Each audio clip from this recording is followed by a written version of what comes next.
বাংলাদেশ স্বতন্ত্র প্রার্থী ঐক্য পরিষদ কখন গঠন হয়েছে?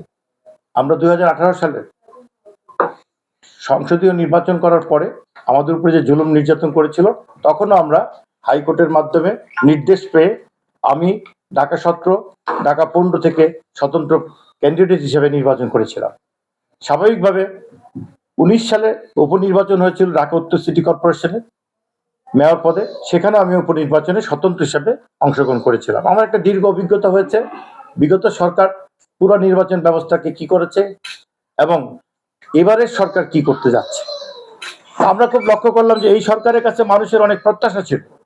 এই সরকারের কাছে মানুষের যে সকল প্রত্যাশা ছিল, ধীরে ধীরে ধীরে ধীরে এই প্রত্যাশাগুলো সবারই একেবারেই বাস্তবায়িত হয়নি। প্রত্যাশার জায়গায় মানুষ হতাশ হয়েছে।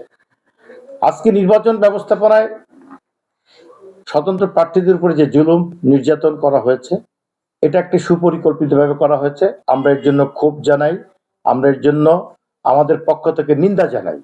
আমাদের স্বতন্ত্র প্রার্থীর মধ্য থেকে আপনারা জানেন ওসমান হাদি ঢাকা 8 আসনের প্রার্থী ছিলেন, তাকে হত্যা করা হয়েছে, পরিকল্পিত মার্ডার।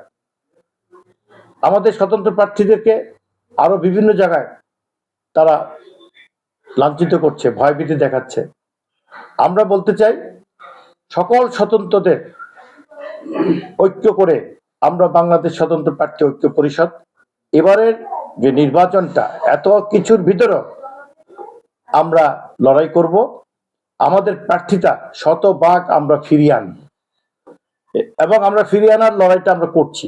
ইতিমধ্যে আমাদের অলমোস্ট 350-র উপরে স্বতন্ত্র প্রার্থীরা আমরা কিন্তু এখন আমাদের বৈধতা পেয়েছি, প্লাস বাকি যেটা আছে সেটাও আমরা হাইকোর্টের মাধ্যমে, সুপ্রিম কোর্টের মাধ্যমে আমরা বাকিটা ফিরত আনতে পারছি ইনশাল্লাহ। যেটা তারপরেও যদি বাকি থাকে সেটার জন্য আমরা নির্বাচন কমিশনার সারা দেশের সকল স্বতন্ত্ররা ঘেরাও করব। আমাদের ওইটা অনুমোদন করাইয়া তারপরে দেশে 12 তারিখে নির্বাচন হবে। আমরা আপনাদেরকে পরিষ্কার বলতে চাই, আমি কে? আমি 71-এর মুক্তিযুদ্ধে আমার পরিবার থেকে আমার বাবা শহীদ হয়েছেন, আমার 2 মামা শহীদ হয়েছেন। আমরা 71-কে বুঝি। দীর্ঘ 54 বছর এদেশের দলীয় সরকারগুলো বাংলাদেশের মানুষের আশা আকাঙ্ক্ষা বাস্তবায়ন করতে ব্যর্থ হয়েছে।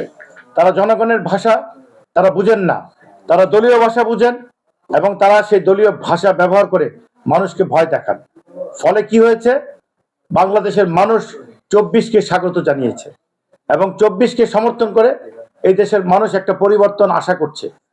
সেই আশার জায়গাতে এই সরকার যে নিরাশার যে ব্যবস্থা করেছে সেটা যে কোনো সরকার আমলের চেয়ে কোনো অংশে কম নয়। কাজেই আমরা এই সরকারের সকল প্রকার ফেসিবাদী আচরণকে আমরা খুব জানাই, নিন্দা জানাই। আমাদের স্বতন্ত্র প্রার্থী শুধু নয়, আমাদের এখানে রাজনৈতিক যে পরিবেশটা সেটা কিন্তু নির্বাচনের পক্ষে এখন পর্যন্ত লেভেল প্লেইং ফিল্ড হয়নি। বাংলাদেশ স্বতন্ত্র প্রার্থী ঐক্য পরিষদ এটা বিশ্বাস করে। নিউজ টেক্স দৈনিক অন্যধারা।